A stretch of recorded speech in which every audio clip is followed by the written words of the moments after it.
ಭರವಸೆಯಾಗಿ ಬಂದಂತಹ ವಿಜಯ್ ಸರ್ಕಾರ ಆರಂಭದಲ್ಲೇ ಜ್ಯೋತಿಷ್ಯ ವಿಚಾರದ ವಿವಾದಕ್ಕೆ ಸಿಲುಕಿರೋದು ಚರ್ಚೆಗೆ ಕಾರಣವಾಗಿದೆ.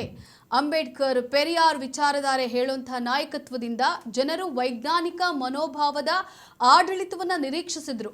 ಆದರೆ ಇಂತಹ ಘಟನೆಗಳು ವಿಜಯ್ ಅವರ ರಾಜಕೀಯ ಅನುಭವ ಮತ್ತು ದೂರದೃಷ್ಟಿಯ ಮೇಲೆಯೇ ಪ್ರಶ್ನೆಯನ್ನು ಎಬ್ಬಿಸ್ತಾ ಇವೆ. ವಿಜಯ್ ಸರಿಯಾದ ದಾರಿಯಲ್ಲಿದ್ದಾರಾ ಅನ್ನೋದೇ ಇವತ್ತಿನ ಚರ್ಚೆಯ ಇಂದಿನ ಫೋಕಸ್ ಪವರ್ನ ಚರ್ಚೆ. ನಾನು ಪವಿತ್ರ.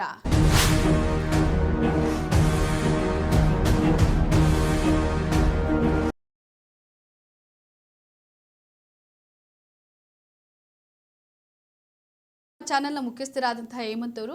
Sir hi sir. ಹಾಯ್ ಪವಿತ್ರ.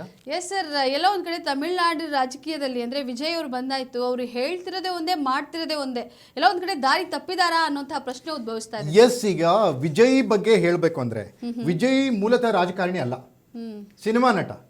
ಸಿನಿಮಾದಲ್ಲಿ ಆ ಬಿಲ್ಡಪ್ ಬೇರೆ ತರ ಇರುತ್ತೆ. ಹೀರೋವನ್ನ ವಿಜೃಂಭಿಸೋದು, ಒಬ್ಬ ಹೀರೋ ಒಂದ್ 10 ಜನರಿಗೆ ಹೊಡೆದಾಕ್ಬಿಡೋದು. ಅದರಲ್ಲೂ ತಮಿಳ್ ಸಿನಿಮಾ ನೀವು ನೋಡ್ಬೇಕು, ಅದನ್ನ ಊಹೆನೇ ಮಾಡೋಕ್ಕಾಗಲ್ಲ. ಒಬ್ಬನ ಹೊಡೆದ ಅಂದ್ರೆ ಅದು ಟಾಟಾ ಸುಮೋ 3-4 ಪಲ್ಟಿ ಹೊಡೆದ್ಬಿಟ್ಟು ಆ ಕಡೆ ಹೋಗಿ ಎಲ್ಲೋ ಬಿದ್ದು ಏನೇನೋ ಆಗ್ತಾ ಇರುತ್ತೆ. ಆ ತರದ ಸಿನಿಮಾದಿಂದ ಬಂದಂತ ವಿಜಯ್ ರಾಜಕೀಯವಾಗಿ ಅನನುಭವಿ. ಓಕೆ, ದೂರದೃಷ್ಟಿ ಇದೆ ಅಂತ ಅವ್ರು ಯಾವ ಭಾಷಣದಲ್ಲೂ ಗೊತ್ತಾಗಿರ್ಲಿಲ್ಲ. ಓಕೆ, DMK ಅಲ್ಲಿ ಬೇಡಾಗಿತ್ತು ಜನರಿಗೆ. DMK ವಿರುದ್ಧ ಆಡಳಿತ ವಿರೋಧಿ ಅಲೆ ಇತ್ತು. ಆ ಆಡಳಿತ ವಿರೋಧಿ ಅಲೆಯನ್ನ ತಮ್ಮ ಹತ್ರ ತಿರುಗಿಸ್ಕೊಳ್ಳಿಕ್ಕೆ AIDMK ಅಲ್ಲಿ ಸೂಕ್ತವಾದಂತ ನಾಯಕತ್ವ ಇರಲಿಲ್ಲ. ಹಾಗಾಗಿ ಎಲ್ಲ ಏನಂದ್ರೆ ಇವರು ವಿಜಯ್ ಕಡೆ ಹೋಗ್ಬಿಟ್ರು, ವಿಜಯ್ ಬಂದ್ರು ಅಂತ. ಆದ್ರೆ ಒಬ್ಬ ಫ್ಲೂಕಲ್ ಬಂದಿರೋರು ಅಲ್ವಾ ಅವರು. ಕರೆಕ್ಟ್. ಅಂದ್ರೆ ಈ ಕುಮಾರಣ್ಣ ಯಾವಾಗ್ಲೂ ಹೇಳ್ತಾ ಇರ್ತಾರೆ, ನಾನೊಬ್ಬ ಸಾಂದರ್ಭಿಕ ಶಿಶು, ನನಗೆ ಅಧಿಕಾರ ಕೊಡ್ಬೇಕು ಅಂತ ಕೊಟ್ಟಿಲ್ಲ ಜನ, ನನಗೆ ಅದೃಷ್ಟ ಇದಕ್ಕೆ ಆಗ್ಬಿಟ್ಟೆ CM ಅಂತ. ಅದೇ ರೀತಿ ಈ ವಿಜಯ್ ಅವರಿಗೆ ಏನಂದ್ರೆ ಸೂಕ್ತವಾದಂಥ ಒಂದು ಮಹತ್ವಾಕಾಂಕ್ಷೆ ಆಗಲಿ, ದೂರದೃಷ್ಟಿ ಆಗಲಿ, ಆಡಳಿತಾತ್ಮಕವಾಗಿ ಅವ್ರದ್ದೇ ಆದಂಥ ಏನಾದರೂ ಒಂದು ಕಲ್ಪನೆ ಇದೆಯಾ, ಆ ಥರನೂ ಇಲ್ಲ. ಆಮೇಲೆ ರಾಜಕೀಯ ನಾಯಕರು, ರಾಜಕೀಯ ಪಕ್ಷಗಳು ಚಳುವಳಿ ಮುಖಾಂತರ ಹುಟ್ಟಬೇಕು, ಯಾವುದೋ ಒಂದು ಮೂಮೆಂಟ್ ಸ್ಟಾರ್ಟ್ ಆಗಬೇಕು. ಅದು ಆಗಿಲ್ಲ ಇಲ್ಲಿ. ಫಾರ್ ಎಕ್ಸಾಂಪಲ್ ನಿಮಗೆ ಆಪ್ ಪ್ರಬಲ ಲೋಕಪಾಲ್ ಮಸೂದೆಯ ಮಂಡನೆಗಾಗಿ ಅಣ್ಣಾ ಹಜಾರೆ ಶುರು ಮಾಡಿದಂಥ ಚಳುವಳಿಯಲ್ಲಿ ಹುಟ್ಟಿದ ಆಪ್. ಅಲ್ಲಿ ಹುಟ್ಕೊಂಡವರು ಅರವಿಂದ್ ಕೇಜ್ರಿವಾಲ್, ಮನೋಜ್ ಸಿಸೋಡಿಯಾ, ಕಿರಣ್ ಬೇಡಿ, ಇವರೆಲ್ಲ. ಅಲ್ಲಿ ಒಂದು ಬದ್ಧತೆ ಇರುತ್ತೆ, ಅಲ್ಲಿ ಒಂದು ತತ್ವ ಇರುತ್ತೆ, ಅಲ್ಲೊಂದು ದೂರದೃಷ್ಟಿ ಇರುತ್ತೆ, ಅಲ್ಲೊಂದು ಗುರಿ ಇರುತ್ತೆ. ಅಂತ ಗೊತ್ತು ಗುರಿ ಇಲ್ಲದೆ ಇರುವಂತ ಈ TVK ವಿಜಯ್ ನೀವು ನೋಡಿರ್ಬೋದು, ಸೈಕಲಲ್ಲಿ ಹೋಗುವಾಗ ಯಾರೋ ಹೂವಿನಾರ ಹಾಕಿದಕ್ಕೆ ಬಾಂಬ್ ಅಂತ ಏರ್ಕೊಂಡು ಹೋಗ್ಬಿಟ್ಟು. ಓಕೆ, ಅಂತ ವಿಜಯ್ ಅವರಿಂದ ನೀವು ಯಾವ ಮಹತ್ತರವಾದಂತ, ಯಾವ ಗಾಂಭೀರ್ಯವಾದಂಥ, ಸಮಾಜಕ್ಕೆ ಎಷ್ಟು ಪ್ರೇರಕವಾದಂಥ ಆಡಳಿತವನ್ನು ಎಕ್ಸ್ಪೆಕ್ಟ್ ಮಾಡ್ತೀರಾ? S, correct. ವಿಜಯ್ ಹಾದಿ ತಪ್ತಾ ಇದೆ. ಎಸ್ ಸರ್, ಇವರು ಒಂದು ಕಡೆ ಅಂಬೇಡ್ಕರ್ ಪೆರಿಯಾರ್ ಅಂತ ಚಿಂತಕರ ಬಗ್ಗೆ ಅಂದ್ರೆ ಅವರ ಚಿಂತನೆಗಳನ್ನ ಹೇಳ್ತಾರೆ, ಬೋಧನೆ ಮಾಡ್ತಾರೆ. ಬಟ್ ಇವರು ಮೂಢನಂಬಿಕೆನ ಉತ್ತೇಜನ ಕೊಡ್ತಾರೆ. ಅಂದ್ರೆ ಇದು ಯಾವ ರೀತಿ? ಅದು ಹಂಗಲ್ಲ ಪವಿತ್ರ. ಮೂಢನಂಬಿಕೆನ ಉತ್ತೇಜನಗೊಳಿಸ್ತಿದ್ದಾರೆ ಅಂತ ಈಗಲೇ ಹೇಳಕ್ಕಾಗಲ್ಲ. ಆದ್ರೆ ದ್ರಾವಿಡನೆಲ್ಲ ತಮಿಳುನಾಡು ಅಂತದ್ದು. ಓಕೆ, ಆ ಅಸ್ಮಿತೆ, ಆ ಮನಸ್ಥಿತಿ, ಆ ನಿಷ್ಠೆ, ಆ ನಯ ವಿನಯ, ತಮಿಳ್ರು ಅಂದ್ರೆ ಹಂಗದು. ಪೆರಿಯಾರ್ ನಾಡು, ಕೇಂದ್ರ ಎಲ್ಲ ಒಂದು ಅಂದ್ರೆ ಈಗಲೂ ಕೂಡ ತಲೆ ಬಗ್ಸುತ್ತೆ. ಹೌದು, ತಮಿಳುನಾಡು ಹೌದು, ಪೆರಿಯಾರ್ ನಾಡು. ಪೆರಿಯಾರ್ ಮತ್ತು ಅಂಬೇಡ್ಕರ್ ಹೆಸರು ಬಂದಂತ ಈ ವಿಜಯ್, ಓಕೆ, ಫಸ್ಟಿಗೆ ಮಾಡಿದ್ದೇನಪ್ಪ ಅಂದ್ರೆ ಅವ್ರಿಗೆ ಯಾರೋ ಜ್ಯೋತಿಷಿ ಹೇಳಿದ್ನಂತೆ, ನೀನೇ ಸೇಮ್ ಆಗ್ಬಿಡ್ತೀಯಪ್ಪ ಅಂತ. ಅವ್ನು ಕರೆದ್ಬಿಟ್ಟು ಇವರು ಒಂದು ದೊಡ್ಡ ಪೋಸ್ಟ್ ಕೊಟ್ರು ಅಂತ. ಈ ಜ್ಯೋತಿಷಿಗಳು ಹೆಂಗ್ ಮಾಡ್ತಾರೆ ಗೊತ್ತಾ? ಸ್ಟಾಲಿನ್ಗೂ ಹೇಳಿರ್ತಾನೆ ಅವನು, ಪಳನಿಸ್ವಾಮಿಗೂ ಹೇಳಿರ್ತಾನೆ, ಓಕೆ, ಪನ್ನೀರ್ ಸೆಲ್ವಂಗೂ ಹೇಳಿರ್ತಾನೆ. ಇವ್ರನ್ನ ಬಿಟ್ಟು ಮತ್ತೆ ಯಾರು ಆಗ್ತಾರಲ್ಲಿ? ಅಣ್ಣಾಮಲೆಗೆ ಹೇಳಕ್ ಚಾನ್ಸ್ ಇಲ್ಲ, ಯಾಕಂದ್ರೆ ಅವ್ನು ಆಗಲ್ಲ ಅಂತ ಗೊತ್ತಿತ್ತು. ಕಾಂಗ್ರೆಸ್ನವರು ಯಾರು ಆಗಲ್ಲ ಅಂತ ಗೊತ್ತಿತ್ತು. ಇವ್ರು 3 ಜನರಿಗೆ ಹಾಕಲ್ಲ. ಕರ್ನಾಟಕದಲ್ಲಾದ್ರೆ ಕುಮಾರಸ್ವಾಮಿಗೆ ಹೇಳಿರ್ತಾರೆ, ಯಡಿಯೂರಪ್ಪರಿಗೆ ಹೇಳಿರ್ತಾರೆ, ಸಿದ್ದರಾಮಣ್ಣಗೆ ಹೇಳಿರ್ತಾರೆ, ಈಗ DK ಶಿವಕುಮಾರ್ಗೆ ಹೇಳಕ್ಕೆ ಶುರು ಮಾಡಿರ್ತಾರೆ. ಹಂಗಾಗಿ ಈ ಜ್ಯೋತಿಷಿಗಳು ಯಾರೇ ಗೆದ್ರು ನಾನು ಹೇಳಿದಕ್ಕಾದ್ರು ಅಂತ ಹೇಳ್ಕೋಬಹುದು, ಒಂದು ಪೋಸ್ಟ್ ಹಾಕೋಬಹುದು ಅವ್ರು ಫೇಸ್ಬುಕ್, ಇನ್ಸ್ಟಾಗ್ರಾಮ್ ಅಲ್ಲಿ. ಹಂಗೆ ಈ ಜ್ಯೋತಿಷಿನ ಕರೆದ್ಬಿಟ್ಟು ಇವ್ರು ಈ ರೀತಿ ಕೊಡ್ತಾರೆ ಅಂದ್ರೆ ಈ ವಿಜಯ್ ಯಾವ ರೀತಿ ಆಡಳಿತವನ್ನ ನಡೆಸಕ್ಕೆ ಅವ್ರು ಪ್ಲಾನ್ ಮಾಡ್ಕೊಂಡಿದ್ದಾರೆ, ತಮಿಳುನಾಡು ಮುಂದೆ ಯಾವ ರೀತಿ ಹೋಗುತ್ತೆ. ಯಾಕಂದ್ರೆ ತಮಿಳುನಾಡಿನಲ್ಲಿ ಆಡಳಿತ ನೋಡಿ, MGR ಅವರು ಕೊಟ್ಟಿರುವಂತಹ ಈಗಲೂ ಒಳ್ಳೊಳ್ಳೆ ಯೋಜನೆಗಳು ಈಗಲೂ ಕೂಡ ಜನ ನೆನಪಿಸ್ಕೊಳ್ತಾರೆ ಸರ್. MGR ಅದಾದ್ಮೇಲೆ ಕರುಣಾನಿಧಿ, ಅದಾದ್ಮೇಲೆ ಜಯಲಲಿತಾ, ಸ್ಟಾಲಿನ್ ಕೂಡ ನಿನ್ನೆ ಮೊನ್ನೆ ಅಧಿಕಾರ ಕಳ್ಕೊಂಡ್ರೆ ಸ್ಟಾಲಿನ್ ಕೂಡ ಆ ದ್ರಾವಿಡ ಅಸ್ಮಿತೆಗೆ ಧಕ್ಕೆ ಆಗುವಂಥ ಯಾವುದೇ ಕೆಲಸಗಳನ್ನ ಮಾಡಿಲ್ಲ ಅವರು. ಬಹಿರಂಗವಾಗಿ ನ್ಯಾಷನಲ್ ಎಜುಕೇಷನ್ ಪಾಲಿಸಿಯನ್ನ ಬಿಟ್ಕೊಳ್ಳಿಲ್ಲ ತಮಿಳ್ನಾಡಿಗೆ. ಬಹಿರಂಗವಾಗಿ ಹಿಂದಿ ನಮಗೆ ಬೇಡ ಅಂತ ಮೊದಲನೇ ರಾಜ್ಯನೇ ತಮಿಳ್ನಾಡು ವಿರೋಧ ಮಾಡಿ ಹೇಳಿದ್ದು ತಮಿಳ್ನಾಡು. ಅಂತ ತಮಿಳ್ನಾಡಿಂದ ಬಂದಂತ ಈ ವಿಜಯ್ ಈ ತರ ಎಲ್ಲ ಮಾಡ್ಕೊಂಡು ದಳಪತಿ ಏನ್ ಕಿತಾಪತಿ ಅನ್ನೋ ತರ ಆಗ್ತದೆ. ಈಗ ಬದಲಾಗ್ತಾ ಇದೆ. ಹೌದು, ದಳಪತಿ ಕಿತಾಪತಿ ವಿಜಯ್ ಅಂದ್ರೆ ಜನ ಅಂದ್ರೆ ತಮಿಳಿಗರು ಇದೇನಾ ಅಂದ್ರೆ ಪರ್ಯಾಯವಾಗಿ ಏನೋ ಒಂದು ಬೇಕು ಅಂತ ಹೇಳಿ ಅವರು ಈಗ ಇರೋ ಪಕ್ಷನ ಬಿಟ್ಟು ಇವ್ರಿಗೆ ಸಪೋರ್ಟ್ ಮಾಡಿದ್ರಲ್ಲ ಸರ್, ಇದೇ ಆಡಳಿತವನ್ನ ನಿರೀಕ್ಷೆ ದ್ರಾವಿಡ ಅಸ್ಮಿತೆಗೆ, ತಮಿಳಿರ ಅಸ್ಮಿತೆಗೆ, ಆಮೇಲೆ ಜಾತ್ಯತೀತ ಮನೋಭಾವದ ಅಸ್ಮಿತೆಗೆ ವಿಜಯ್ ಮಾಡ್ತಾ ಇರೋ ಒಂದೊಂದು ತೀರ್ಮಾನಗಳು ಯಾಕೋ ಒಂಥರ ಅನ್ಸ್ತದೆ. ಅವ್ರು ಪ್ರಮಾಣ ವಚನ ಸ್ವೀಕರಿಸಿದಾಗಲೂ ನೋಡಿ 3 ಭಾಷೆಯ ಅಂದ್ರೆ ಒಂದೇ ಮಾತ್ರ ಮೊದಲು ಹಾಡಲಾಯಿತು, ಅದಾದ್ಮೇಲೆ ಜನಗಣಮನ ರಾಷ್ಟ್ರಗೀತೆಯನ್ನು ಹಾಡಲಾಯಿತು, ಅದಾದ್ಮೇಲೆ ತಮಿಳಿನ ಗೀತೆಯನ್ನು ಹಾಡಲಾಯಿತು. ಅಂದ್ರೆ ಏನ್ ಮೆಸೇಜ್ ಕೊಡ್ತಿದಾರ ಅವರು? ತ್ರಿಭಾಷಾ ಸೂತ್ರಕ್ಕೆ ಏನಾದ್ರು ಮೆಸೇಜ್ ಕೊಡ್ತಿದಾರ? ಹಿಂದಿ ನಮಗ್ ಬೇಕು, ಸ್ಟಾಲಿನ್ ಹಿಂದಿ ಬೇಡ ಅಂತಾರೆ, ನಾವ್ ಯಾಕೆ ಬೇಡ, ನಮ್ಗೆ ಬೇಕು ಅನ್ನೋದನ್ನ ವಿಜಯ್ ಏನಾದ್ರು ಹೇಳ್ತಿದಾರ? ಸ್ಟಾಲಿನ್ ಹೇಳಿದ್ದು ಸ್ಟಾಲಿನ್ ಅಥವಾ DMK ಅಥವಾ ಕರುಣಾನಿಧಿ ಅವರ ತೀರ್ಮಾನ ಅಲ್ಲ, ತಮಿಳರ ತೀರ್ಮಾನ, ದ್ರಾವಿಡರ ತೀರ್ಮಾನ, ತಮಿಳುನಾಡಿನ ಮಣ್ಣಿನ ತೀರ್ಮಾನ. ಆದ್ರೆ ವಿಜಯ್ ತೆಗೆದುಕೊಳ್ತಾರಂತ ತೀರ್ಮಾನಗಳು ಎಲ್ಲೋ ದಾರಿ ತಪ್ಪಿದ ಮಗ ವಿಜಯ್ ಆಗ್ತಿದಾರ ಅಂತ ಸಂಶಯವನ್ನ ಮೂಡಿಸ್ತಾ ಇದೆ. ಅಂದ್ರೆ CM ಆಗಿ ಪ್ರಮಾಣ ವಚನ ಸ್ವೀಕರಿಸಿದ ನಂತರ ದಿನಗಳಲ್ಲಿ ಅಂದ್ರೆ ನೆಕ್ಸ್ಟ್ ಡೇನೆ ಹಂಗಿರುತ್ತೆ ಹಿಂಗಿರುತ್ತೆ ಅಂತೆಲ್ಲ ಜನ ನಿರೀಕ್ಷಿಸಿದ್ರು. ಇದು ಹೀಗೆ ಹೋಗ್ತಿದ್ರೆ ಅವ್ರ ರಾಜಕೀಯ ಭವಿಷ್ಯಕ್ಕೆ ಏನಾದ್ರು ಪ್ರಾಬ್ಲಮ್ ಆಗುತ್ತಾ ಅಂತ. ಹಂಗಲ್ಲಮ್ಮ, ಈಗ ಜನ ಅಧಿಕಾರ ಕೊಟ್ಬಿಟ್ಟಿದ್ರೆ 5 ವರ್ಷ ಇವರೇ ಏನ್ ಬೇಕಾದ್ರೆ ಮಾಡ್ಲಿ. ನಮ್ಮ ಕರ್ನಾಟಕದಲ್ಲಿ ಮಾಡ್ತಾ ಇಲ್ವಾ? ಯಾವ ರೀತಿ ಆಡಳಿತ ಮಾಡ್ತಿದ್ದಾರೆ?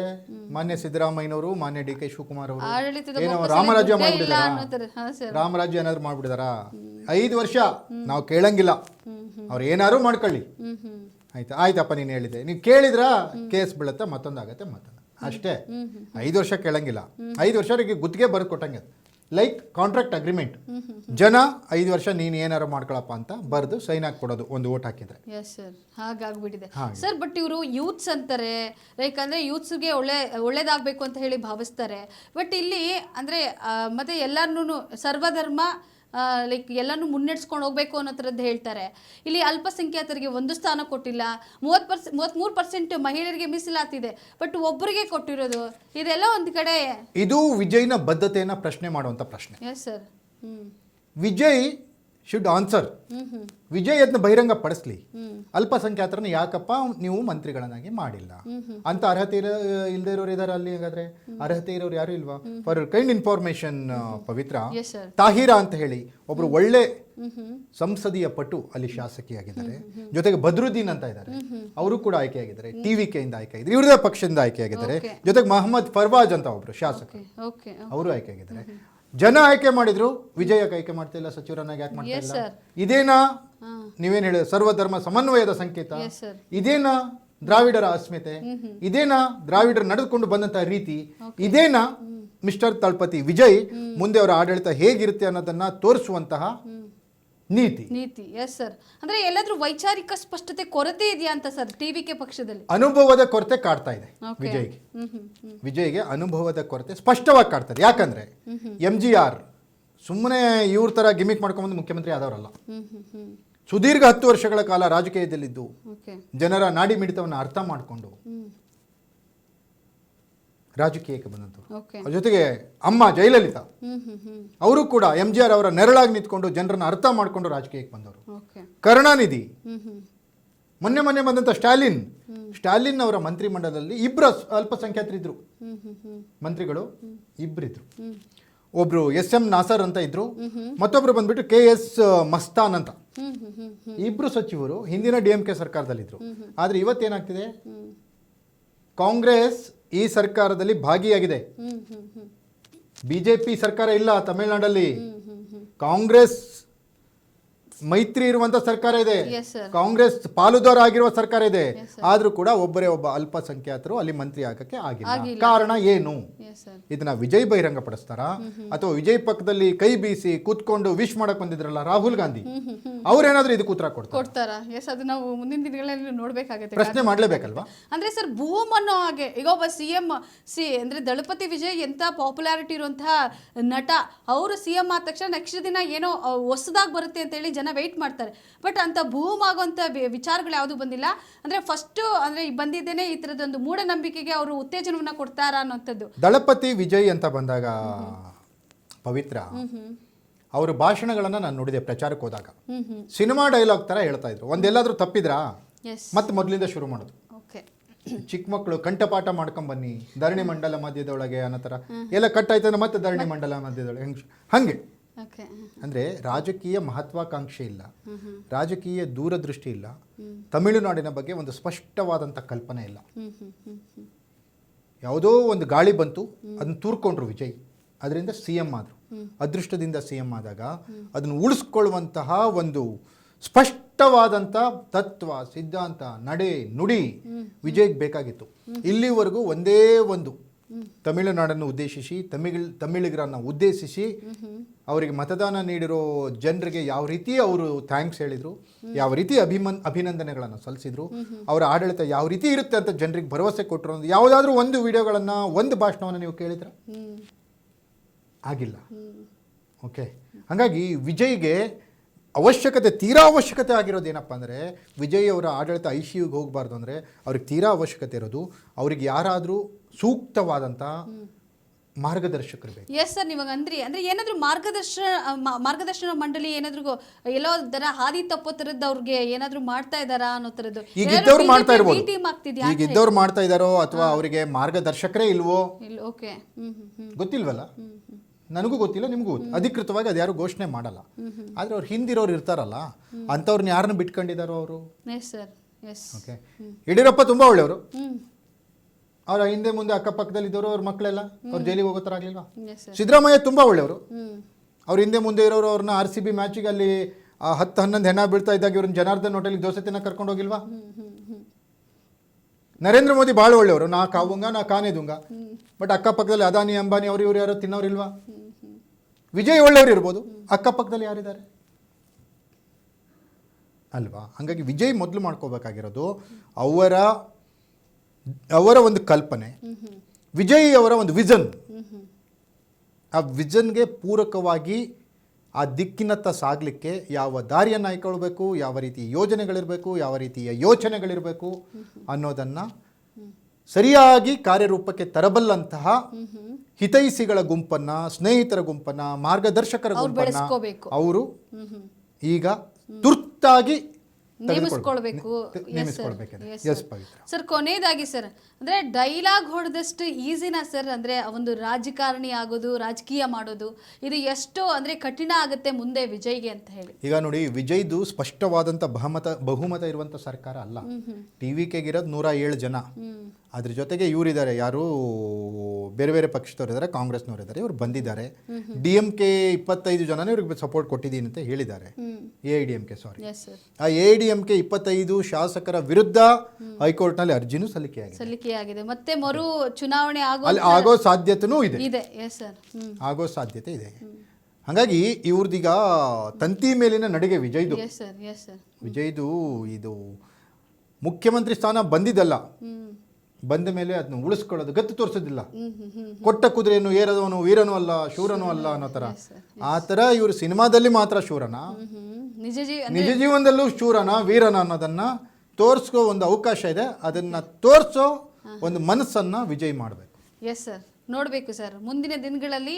ಅಂದರೆ ವೀರನ ಶೂರನ ಅನ್ನೋಂಥದ್ದು ತೋರಿಸೋದು ಆಗಲಿ ಅಂತ ಹೇಳ್ತಾ ನಾವು ಕೂಡ ಅಂದರೆ ಒಳ್ಳೆಯದೇ ಒಂದು ಅವಕಾಶ ಸಿಕ್ಕಿದೆ, ಜನರ ಮನಸ್ಸಿನಲ್ಲಿ ಉಳಿಲಿ.